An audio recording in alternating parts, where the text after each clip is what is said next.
सैनिकों की शहादत पर मोदी सरकार से संघ के सवाल। क्या नरेंद्र मोदी सरकार से नाराज है राष्ट्रीय स्वयंसेवक संघ? जम्मू कश्मीर में पाकिस्तान से सटी सीमा से आए दिन भारतीय जवानों के शहीद होने की खबरें सामने आती रहती है।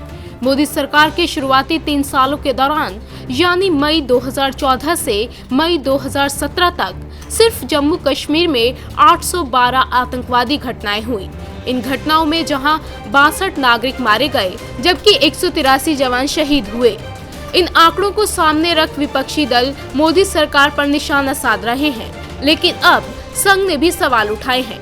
दरअसल नागपुर में एक कार्यक्रम के दौरान संघ प्रमुख मोहन भागवत ने मौजूदा वक्त में सेना के जवानों की हो रही शहादत को लेकर सरकार को घेरा है। उन्होंने कहा है कि जब किसी के साथ युद्ध नहीं हो रहा तो फिर बॉर्डर पर सैनिक शहीद कैसे हो रहे हैं। ये सवाल उठाते हुए संघ प्रमुख ने इसकी वजह भी बताई। उन्होंने कहा कि ऐसा इसलिए हो रहा है क्योंकि हम अपना काम ठीक से नहीं कर रहे।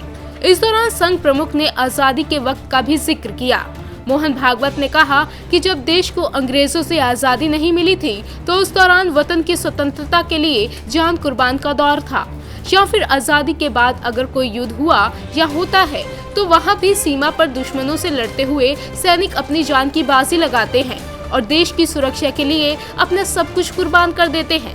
लेकिन जब इस वक्त हमारे देश में कोई युद्ध ही नहीं हो रहा और फिर भी सेना के जवान शहीद हो रहे हैं, लेकिन ऐसा हो रहा है तो इसका मतलब ये है कि हम अपना काम सही ढंग से नहीं कर रहे हैं। इतना ही नहीं, उन्होंने सरकार से इसे रोकने की अपील भी की।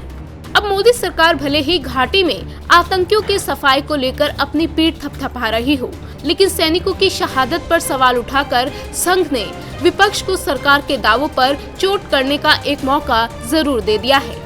इंडिया न्यूज़ वायरल की रिपोर्ट।